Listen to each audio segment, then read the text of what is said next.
Russian Defense Minister Sergei Shoigu has accused Ukraine of planning to detonate a radioactive dirty bomb and blame it on Moscow. Shoigu discussed what he described as the rapidly deteriorating situation in the Ukraine war over phone calls with NATO nations on Sunday. Without providing evidence, Shoigu told his French, British and Turkish counterparts of Russia's concerns, issuing a statement after his phone calls. A dirty bomb is a device that uses explosives to scatter radioactive waste.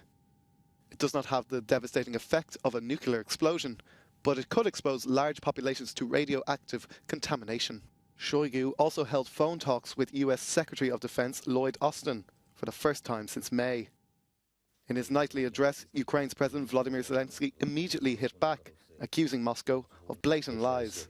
He says if Russia calls and says that Ukraine is allegedly preparing something, it only means one thing: Russia has already prepared it. I believe that now the world should react as harshly as possible. Meanwhile, the situation in Kyiv remains tense, and whatever the likelihood of a dirty bomb attack, the back-and-forth accusations hold their own dangers of escalation.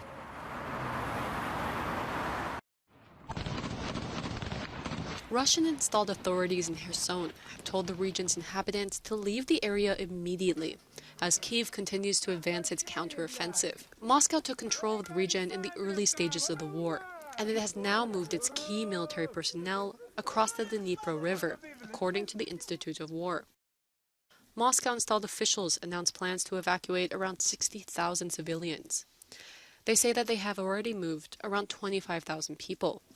Kyiv has accused Moscow of conducting mass deportations of its population. But reporters from France Television met people gathering to cross the river. They claimed the majority of the people they spoke to supported the Russians and insisted that they were not forced to leave Kherson. They have taken what they could.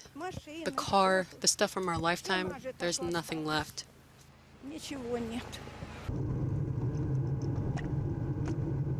Over 1 million homes are without power in the country, following Russian strikes on energy infrastructure. And several regions are now obliged to restrict their energy consumption. Whole streets of Kharkiv have been plunged into darkness. One man describes what life in the city is now like. After the electricity is cut off, not all the stores work. The stores that work are only those that accept cash and those that have a personal generator.